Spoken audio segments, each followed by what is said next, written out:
has done a great job, and I want to thank her and her team for allowing me to speak today. When I found out I was going to be the first speaker, I was going to do a big introduction, but I'm actually going to save my intro as I go through this entire talk, so you actually get to learn a little bit more about me as this talk goes along. So my talk is learning how to innovate inside the box. And it's really, I'm actually trying to encourage everyone to think outside the box, okay? But I use that inside the box as a cute way of defining really why I think innovation is. And hopefully from this talk, you get a sense for what we're doing for cyber defense from the US Army's perspective. And I work at the Army Cyber Institute. It's at West Point, New York. I teach systems engineering. That's my sort of my part-time job now. And what I want to do here is give you a little background on what the ACI, the Army Cyber Institute, is before I get started with the talk. And there's a 3-minute video here that CNET did on us. That was really nice. So again, this video gives a little bit of introduction on West Point itself, the curriculum, cyber education, and then the Army Cyber Institute. We visited West Point, the Army's prestigious 200-year-old military academy, to watch the annual Cyber Defense Exercise, dubbed CDX, a yearly competition among service academies to see which teams can protect their servers from NSA hackers. People are starting to realize that we've built all these things that we're now relying on, but we've sort of built it out in front of the idea of security, and so things are kind of getting away from us. And now we need to take some time to kind of ratchet it back in and figure out how we're going to manage this really complex world we built. The West Point team spent months creating a server that could handle email, file transfers, and other services for thousands of simulated users. For several days, the group of 24 cadets huddled together in a computer lab to guard their systems against exploits from the NSA. Cyber is the new frontier, always learning new things, always developing new things, and being able to protect something that's so important in our everyday life is definitely crucial. A scoreboard was projected in the front, showing how well Army was faring against competing teams, with grades based on how well any Navy affiliates here? Network. Naturally, the Army team. My brother's in the Navy, so that's okay. Live on Twitch. How about Air Force? The top team takes home this big shiny trophy. This year, though, Marines? Army's big rival, Navy, won. We're also here to visit the Army Cyber Institute, which is a new think tank here that asks all the different questions about what the future of cyber defense may look like. We met its director, Colonel Andrew O. Hall. He talked about the Army's efforts to predict potential ways the country could face an attack, a concept called threat casting, now that internet connections are just about everywhere. With threat casting, you're trying to put yourself into what the attack surface would look like in 10 years. Because we know the attack surface is going to be huge. He went on to describe a series of potential cyber threats we may face in the future, such as a personal care robot being hacked and harming its owner, or a hack on a dam that causes a catastrophic disaster. Hall's think tank is also considering the potential of some pretty sci-fi concepts, like augmented soldiers and autonomous drones. One of the main efforts we've been doing is trying to figure out how the Army will bring cyber and cyber effects to the battlefield. I don't know if it's terrifying or comforting that high-level Army officials are thinking about robot attacks and bionic soldiers. And sure, cyber attacks may worsen, but efforts like these should help the military prepare a little more for what's coming.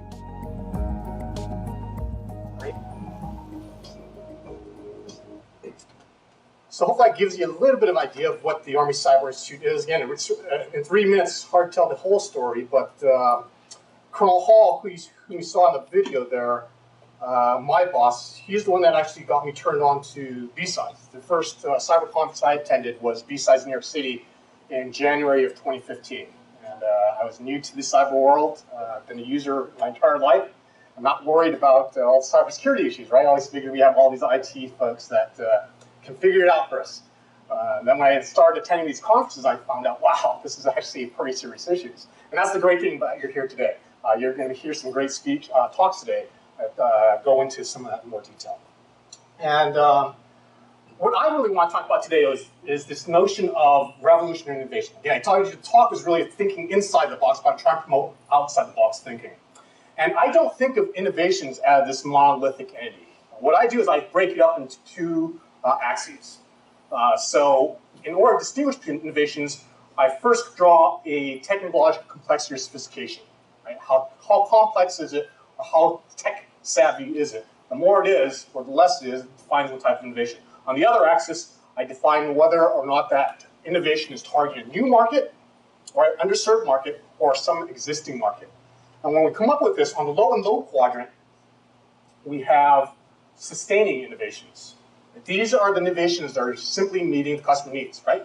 There's improvement taking place over time, but you can think about most products, right? They product differentiate, they add features to it, just to give it a flavor that's continuing to improve. On the high-tech side, but still targeting existing markets, I call that evolutionary innovation, right? You can think of Darwin, the notion of improving based on what your competitors are doing and using technology to help you with that. On the high-tech new market side, right, these are harder to do. I call that breakthrough innovations or jumping the curve, and you'll see in a little while why I call this jumping the curve. And finally, the title of my talk really is trying to get towards this portion here, what I call revolutionary innovations or disruptive innovations. And this, again, is now the low-tech, right, low-tech offerings, but new markets. And the way I think of this, though, is I'm using, right, pop culture. I grew up on TV and movies. So for me to make sense of this, the analogies I use, right, for me, Spock epitomizes sustaining innovations. The logical person. I don't see any Star Trek t-shirts. And I normally come to these conferences, I normally see at least one person with Star Trek. Oh, we have a Star Wars. A Star Wars? Okay. Okay, no Star Wars t-shirt. No Star Trek t-shirts. I'm sure there's some Star Trek fans in here, though. So Spock, right, he's very logical. He's going to recommend the most, the highest probability course of action that saves the most lives, right, at the expense of his own life in Star Wars 2, right, the movie. Okay, so Spock is the sustaining type of innovator. For evolutionary innovations, again, for the notion of you're trying to compete with someone else, I'm thinking Mad Magazine, Spy vs. Spy.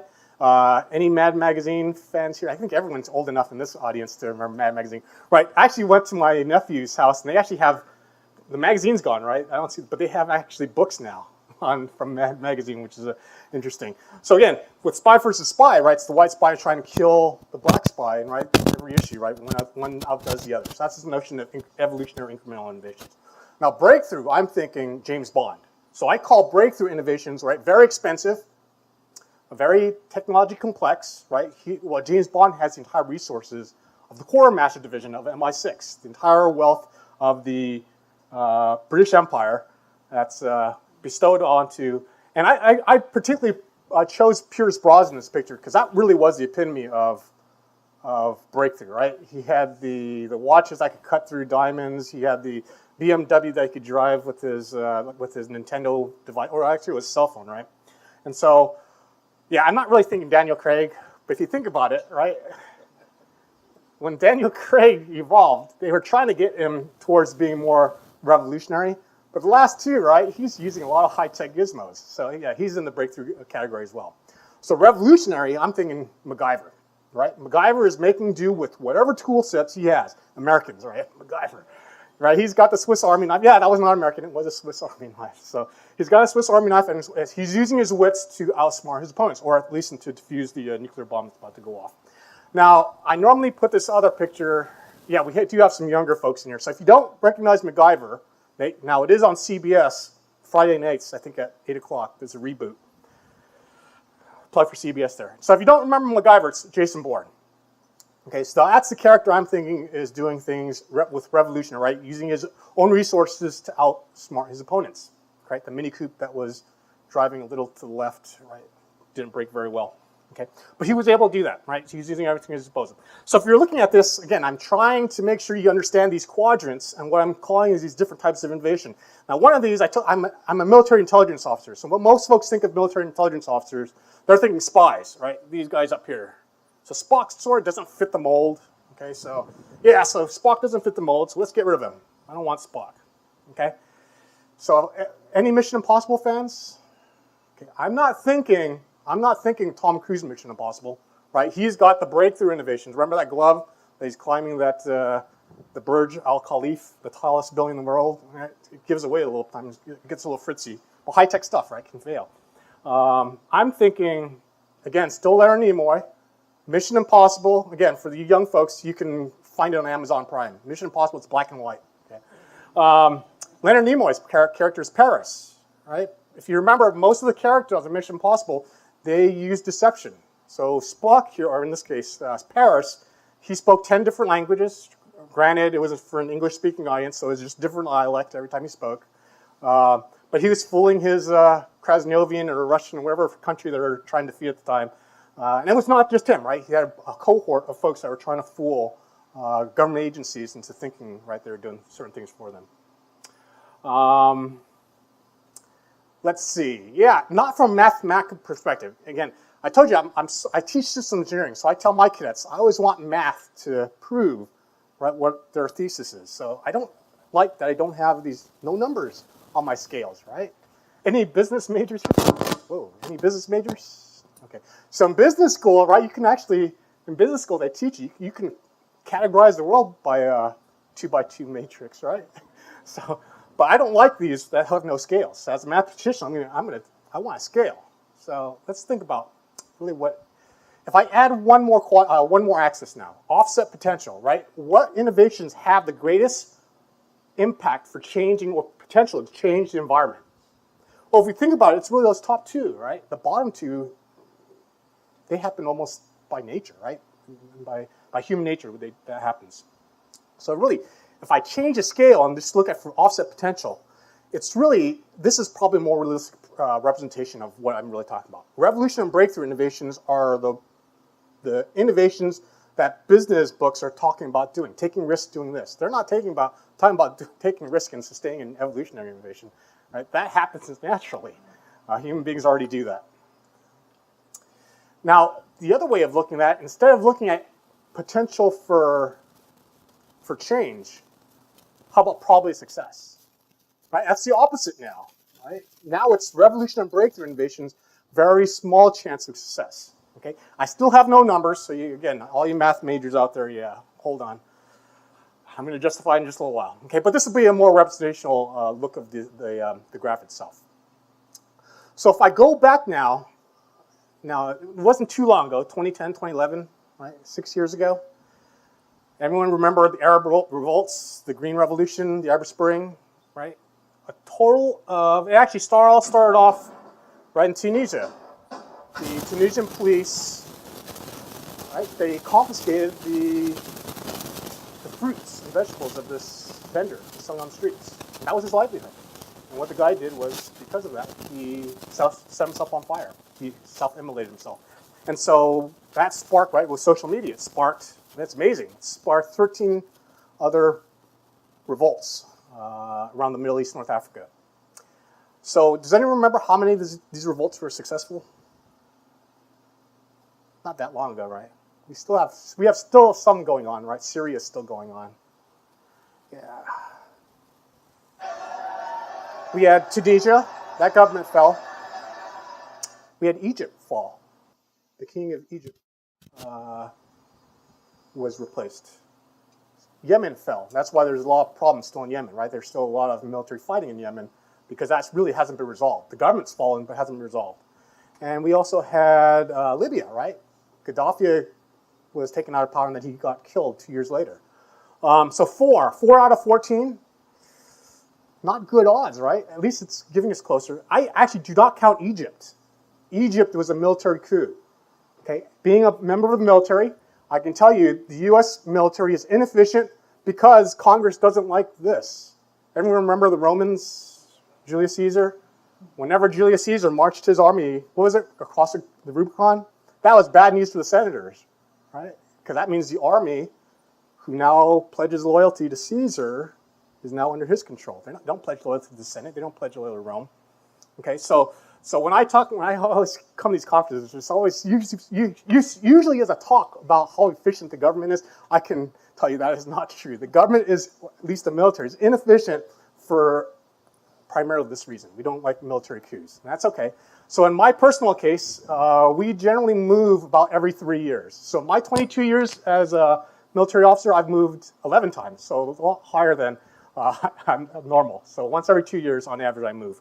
That's probably either a good thing or a bad thing. I'll let you guys figure what that means. So again, our Military tends not to be very efficient. It's okay. So again, here's the numbers, right? So if you actually look at it, 71% successful unsuccessful revolutions, right? Revolutions are tough. Yeah.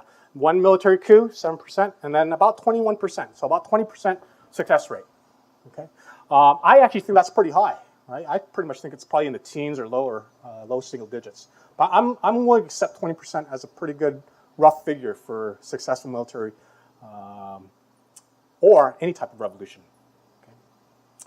So if we look at, again, I told you I was a Star Trek fan. I'm also a Star Wars fan. Again, do not let Hollywood convince you that revolutions are easy. Because again, if you watch Star Wars, right, you probably think, and even right, the more recent one, the Rogue One, the prequel to Star Wars, you think revolutions are easy. Yeah, a lot of folks died, but the main characters lived, right? So you think revolutions are easy, right? We can do this to any company, startup company, we can do this all the time. Right?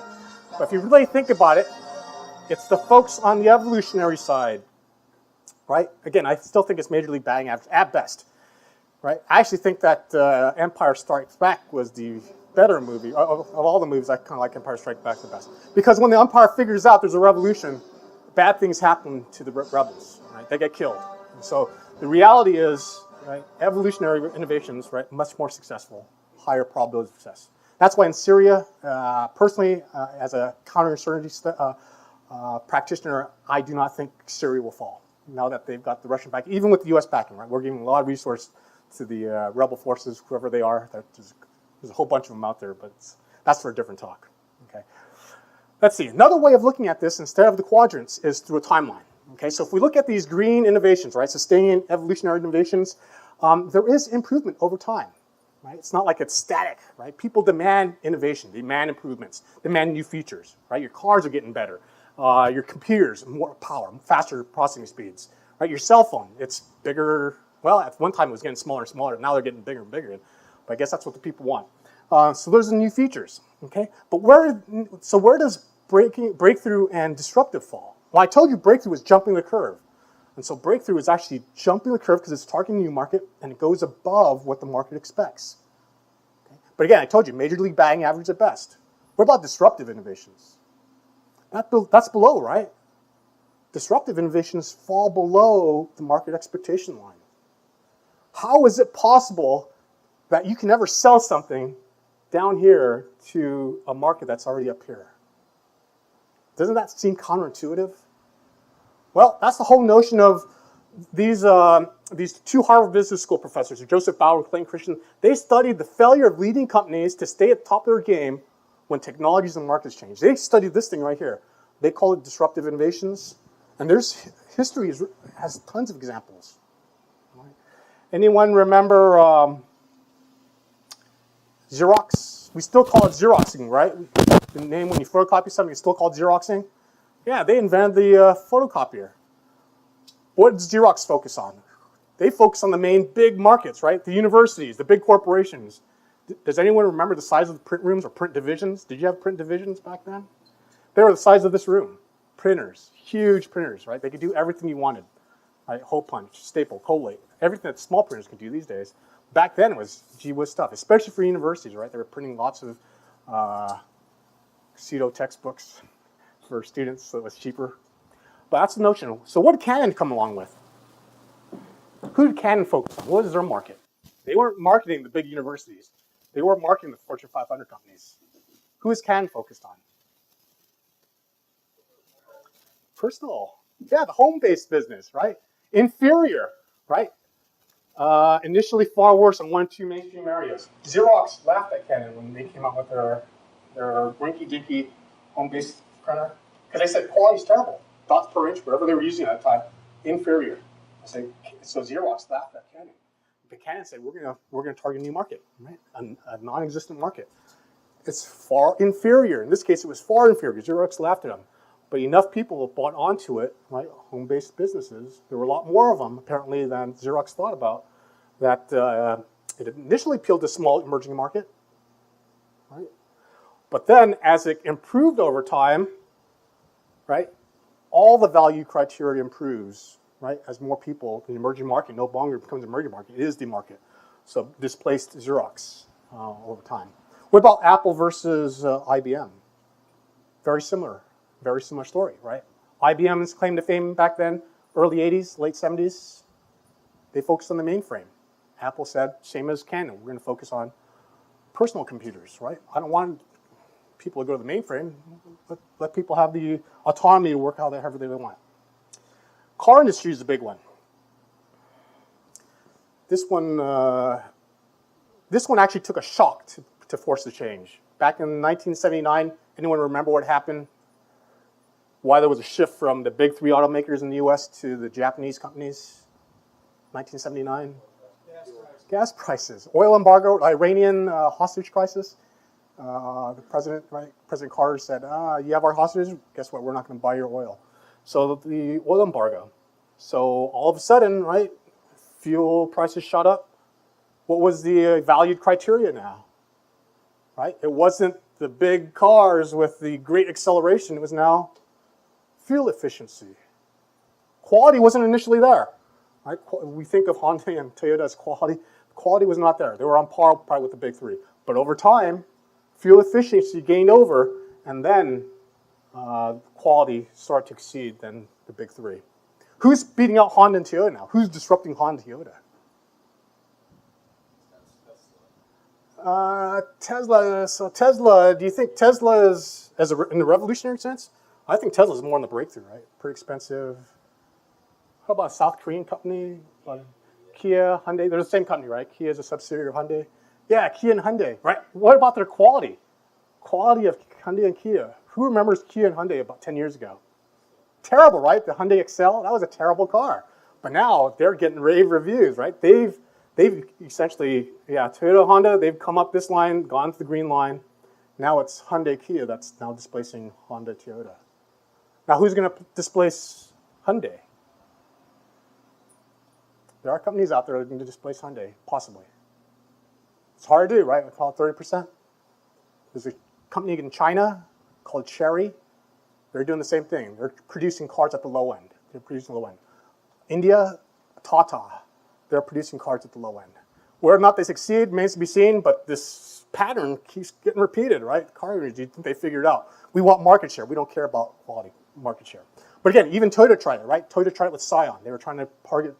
Scion is no longer in business, right? So again, this notion of disruptive innovations, revolutions, it's tough to do. Can be failures. Last one, I gave this talk before, and so someone asked me, well, where is it happening today? I thought this whole notion of disruptive innovations was blasé, pretty high tech or new thoughts about 10 years ago. Where's the disruptive innovation taking place? It's taking place all over, I can tell you that much. But here's the anyone still use a BlackBerry? I use a BlackBerry. The government gives it to me. Efficiency, right? I told you, government's great.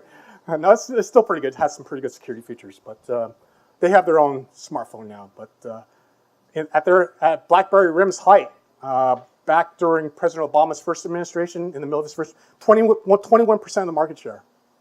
They've got 1% of the market share now. They're not getting it back. It's tough. So iPhone and Android phones pretty much disrupted BlackBerry. What was the feature that BlackBerry thought they couldn't live without, people couldn't live without? Keyboard, yeah, right. They had typing contests, right, text contests, so you could type the fastest. BlackBerry couldn't get away from that. Yeah, you can still have it, right? I didn't touch anywhere. You can still use the big keyboards. Yeah, you got your laptop, you can still use the laptop. So again, this notion that it's easy to do breakthrough and revolution, I just want to highlight, it's tough, right? 30% at best, major league batting averages. I'm thinking closer to 20, 10%. Okay. So if you're thinking about doing revolution or disruptive or breakthrough in general types of innovation, think very serious about it because it's that's a cutthroat industry. It's very tough to succeed. Let's see, what do I want to talk about here? So really, when I want to talk about cyber defense for the nation for this century. So what innovations, I've been harping on disruptive innovations, right, this entire talk. Right, so disruptive innovations are critical, right? We need to be doing it. We need to be doing these revolutionary types of innovation. We also need to be doing breakthrough, okay? Plus, we also need to be doing sustaining evolution. We need to be doing all types of innovation, right? Right now, the US continues to say that we have a core competency in innovation. What I'm hoping this talk does is it puts a framework. I have heard some folks come after me, I give these talks, and they say, yeah, but really innovation is more of an art than a science. Yeah, I would agree with that, right? I think innovation is more of an art to it, because you can't really, hey, start innovating, right? You really can't order someone to innovate. But isn't it great to have this framework in mind?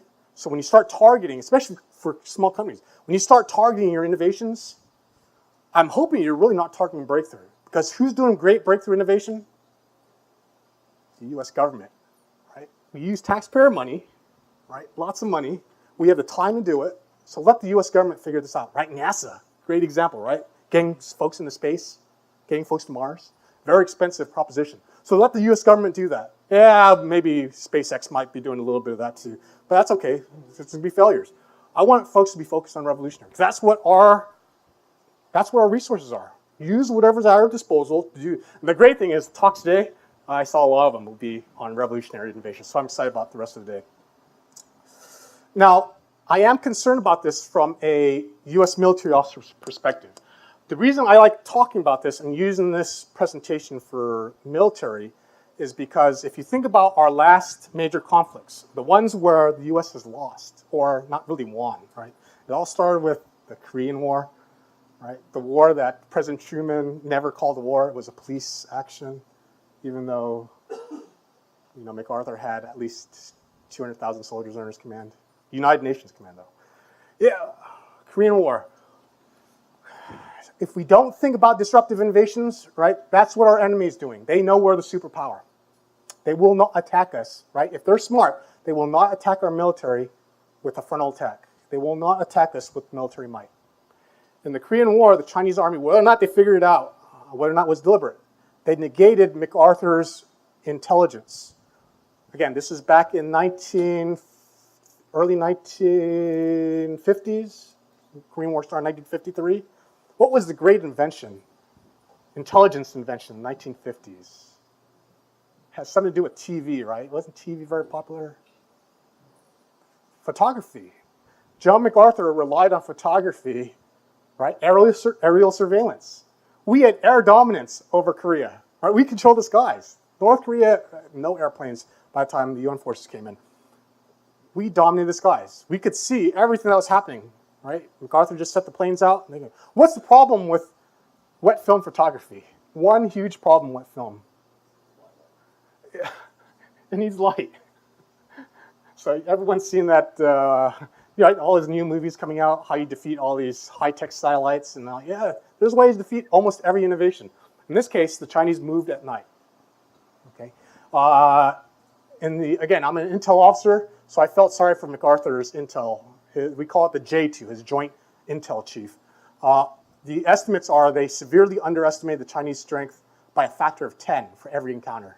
You can't win a battle. I don't care how technologically advanced you are. You can't win a battle 10 against 1. It's tough. Okay? So that was every battle against the Chinese, 10 against 1. Actually, it was actually worse. Right? Their estimates were 5 against 1. The reality was 10 against 1. That's what it was. Vietnam War. Air power again, right? So we have, who's our Air Force? Yeah, air power. I love air power, right? But it couldn't stop the Ho Chi Minh Trail.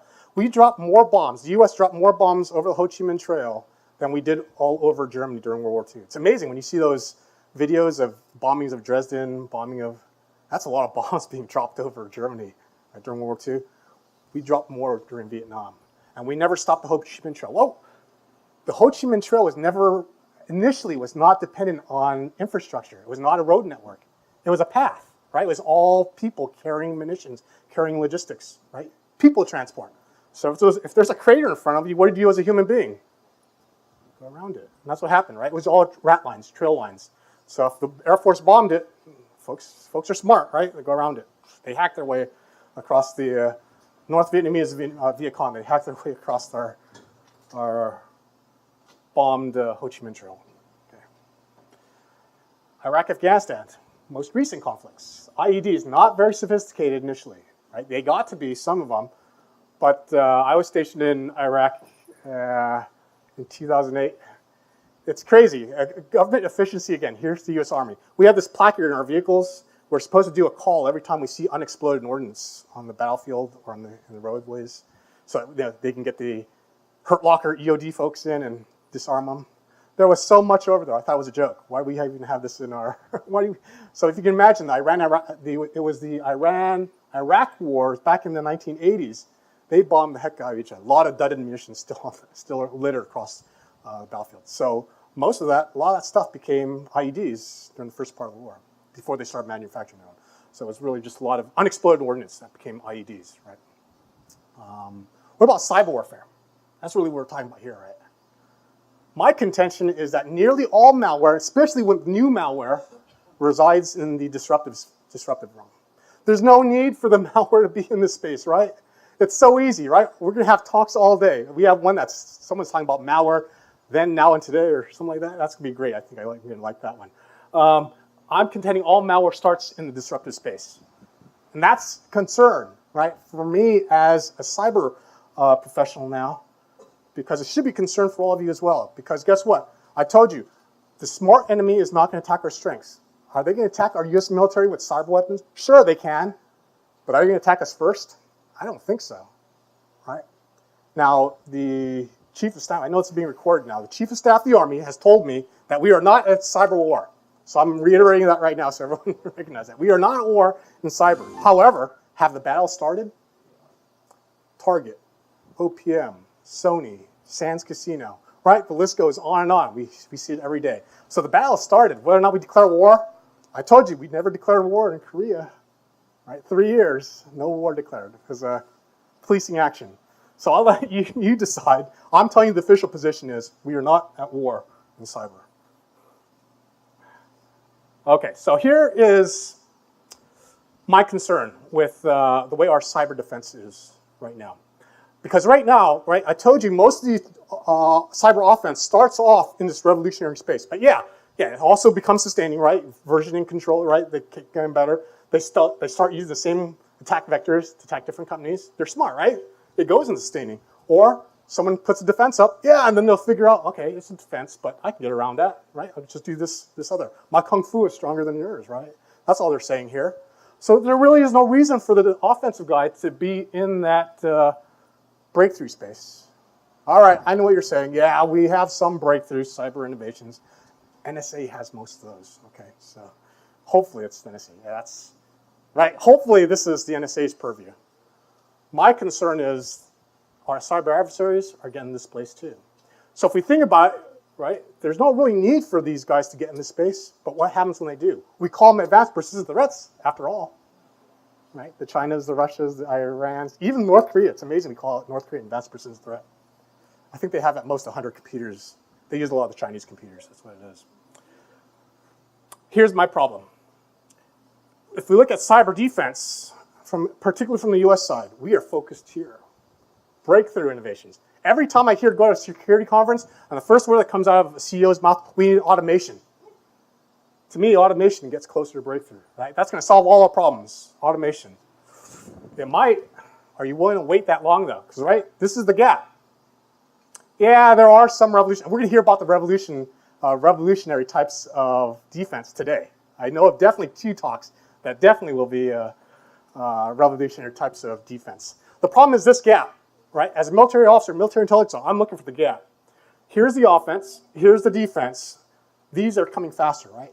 If the revolutionary innovation is coming faster, they're doing what they can. The breakthrough, I told you, takes a lot of time, takes a lot of resources. We're giving the adversary a whole bunch of time to play around, experiment with all this stuff before this can even be successful. How much, what did I tell you was the success rate for this? Yeah, at best, Major League batting average, right? 30% at best. Okay, so we're hoping what we're doing now is going to stop all this that's happening now. Okay, that's a scary proposition for me. Right? You're betting 30% will stop all of that. 30% chance. I'm not too comfortable knowing that. So that's why I'm advocating more revolutionary or disruptive cyber defensive innovations. Now, if you're convinced that you need to be doing disruptive revolutionary innovations, I do want to caution you. Once again, here's the warning sign, right? Surgeon General's warning. Most revolts fail, okay? Just remember that. But if you do want to do revolts, revolutionaries, right? If you do, here's what the literature says, right? There's 4 ways really of doing it. the best way is trying to be an adapter of promise experimentation. That's what I'm trying to encourage the Army and our military to do. I don't want to do it ourselves because we are great at breakthrough. I don't want our organization to start doing disruptive. I want experimenters, folks in this room, you experiment, we'll fund your research. You have a great idea, we'll fund it. That's what I'm encouraging. We actually have a couple organizations that do that now. Defense Innovation Experimental, right? Great name, DIUX. That's the acronym of the organization. Dukes. It's out in Silicon Valley. They just started up in Dallas. We have a small group in Boston. And that's what they're trying to do. Again, 30%. That's what they should be recognizing. And finally, if you're going to be doing this type of experimentation, make sure it's small, fast, and cheap. We learn much better from small failures than we do from big failures. Okay, human nature tells us that. Okay, make sure it's small, fast, and cheap. Make lots of them. So make lots of experimentations. Recognize most of them will fail. That's okay.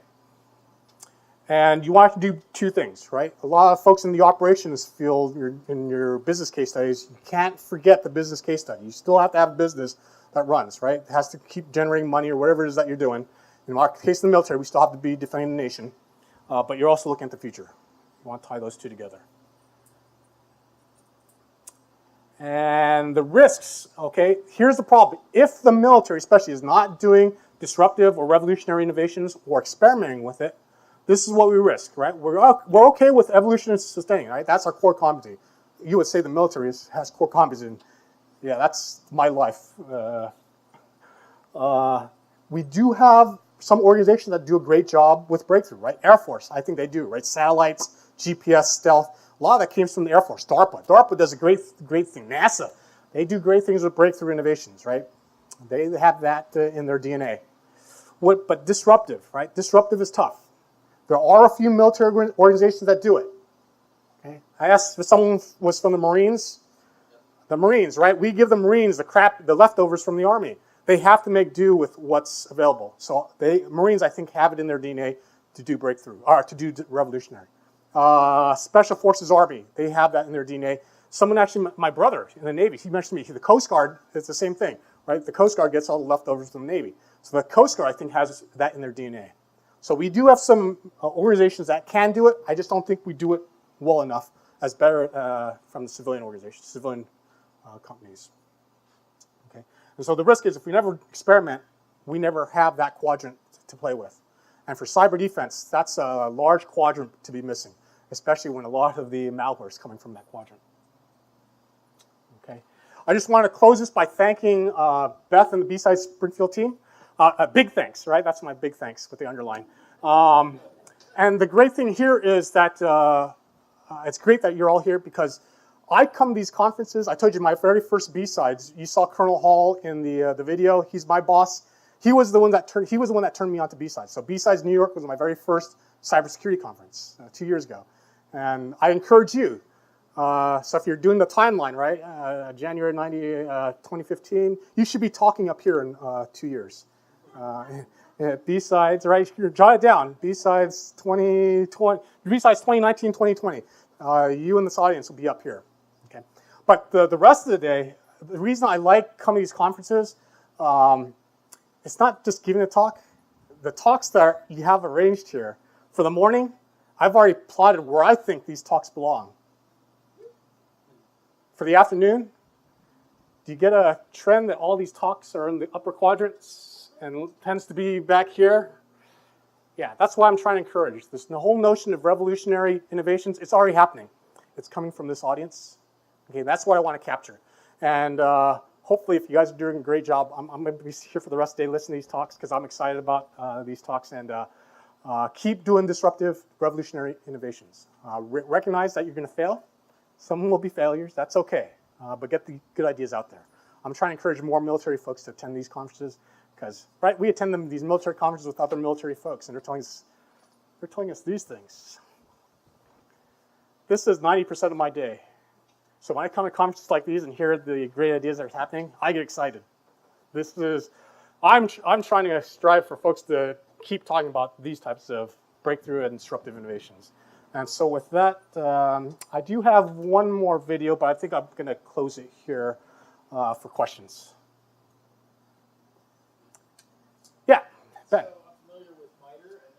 Yeah, MITRE. Yeah. So if no one's not familiar with MITRE, MITRE is just a think tank. There's a bunch of think tanks that do military research, RAND Corporation, MITRE. The reality is, it's okay. I actually don't like pigeonholing folks, right? Just like what I've done here. I do show that they sort of span, right? They sort of span. But MITRE really is doing stuff in the center. They're doing what they're. The bad thing with MITRE is, right? They can come up with their own good ideas and research, but they're getting funded from folks that are down here. And so a lot of the research they're doing, by default, comes from down here. Do they have great thinkers? Yeah. I can tell you they publish a lot of papers, which I encourage everyone here. Not only come think about talking, publishing as well. So the first step, get up here and talk. Try it out. If it's a great talk, think about writing into a paper. And if you're thinking about trying to find a place to write it, we have our, go back to my, just come back to this website here, cyber.army.mil. We have our own journal, Cyber Defense Review. It's becoming the #1 journal. I think we're #5 right now. It's becoming the #1 cybersecurity journal in the world. And so I would encourage you to take a perusal at it, take a look at the types of articles. We have a print journal and we have an online presence. And we actually have our own speaking series. We have our own conference called Cyber Conflict US. That's taking place in DC on the 7th and 8th of November. We used to have a cyber talks very similar to this conference, which is why I thank Beth again and her team. We know how tough it is to put these conferences on. I've been on the other side where I'm working it. I was working the registration desk at that last conference. So I encourage that. Thanks, Ben. Yeah, but again, a lot of places. RAND Corporation is another one that does a lot of good work. Yeah, question in the back. Yeah, I have not yet. So the question was, do I use that 4-quadrant chart for innovations to put pigeon countries? I've thought about doing that, and the reality is I could give this talk to different countries to encourage them to do innovation because I think their problem is they don't have a framework. So I have affinity with the Koreans. I was stationed in Korea for 6 years. I can tell you that the Korean mindset, I know I'm putting myself in a little bit of jeopardy here. Yeah, the Koreans, they're hard-working folks, but they're clearly, I would say, they're clearly in the evolutionary space. They're just trying to one-up the North Koreans. That's all they're doing. And they're doing a good job at it. Yeah, they are well ahead of the North Koreans, but North Korea still comes up with these crazy ideas, right? Nukes. For a country as poor as it is, it's incredible how powerful a nuclear force they have. They figured out how to stop the U.S. It's not the South Koreans are worried about for nukes. The nukes are directed against the U.S. That's their deterrent. For the South Koreans, the North Koreans already have enough. I don't know if you realize that Seoul is just 50 miles from the demilitarized zone. It's crazy. They have over 20,000 artillery pieces pointed at Seoul. So in 1 second, right, if they ever launched an attack, Seoul would be devastated. That's why for Korea, it's a conventional force that deters South Korean attack. The nuclear, right, all the cyber stuff, nuclear, it's directed against the U.S. They don't want the U.S. and UN forces to come in. That's my personal view. Yeah. You talked about automation, and you put it in the category of just breakthrough. Yeah. What I see in automation, you're basically taking things that you've already figured out the pattern and how to do it, and then you're scripting it to make it. It seems like it'd be more sustaining to me. Yeah. Good. Want to hear thinking on that. Yeah, so the question is, I thought automation, when I heard of it, I consider it more of a breakthrough type of innovation. And the question really is really automation breakthrough or can it be sustaining? The reality is, I told you, if things don't fall nicely into one of the quadrants, I'm okay with putting automation right in the center. I think automation can be sustaining, right? We have process assembly plants that make it sustaining. It can be revolutionary if we do it the right ways. It can be evolutionary, right? If another competitor is doing automation and we just want to compete in automation. So it can be thought of in different ways. But I would agree. I probably, through automation, my gut reaction is just whenever someone throws off, automation will solve all the cures of the woes of the world. I usually think they're thinking breakthrough, right? They're thinking that magic bullet that's up here that's going to fix everything. Now that's why when I hear of multi-pronged approaches, right? Leveraging community, leveraging a lot of I write papers on this as well, and a lot of times I get rejected, right? I'm okay. I'm okay with 30% success rates in my papers. The common criticism I have is, the innovations you're talking about, they're not what I would think of as innovations, right? And I know what they're talking about. They're thinking, yeah, it's not high-tech innovation. I'm talking about things like education. I'm talking about things like community. I'm talking about things like social engagement. I'm talking about things like cyber hygiene. Yeah, not, right? Low tech. I told you this stuff is low tech. I'm going to improve my slides next time, but the vast majority of Westerners think innovation is on these two quadrants, right? High tech. I'm pushing Easterners, right? Easterners tend to think there can be innovation that is not high tech. So I would agree with that. I would definitely agree with that. Yeah, thank you. Any final questions before I turn it over? I think we're going to have to set up. Well, with that, I thank you again. I encourage you, think of trying to, especially, I know we have some newcomers. If you have a great idea, especially from the talks later today, right? All these talks that I just showed you.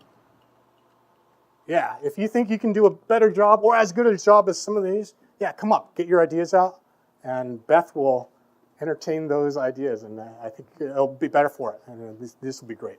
Okay. With that, thank you very much.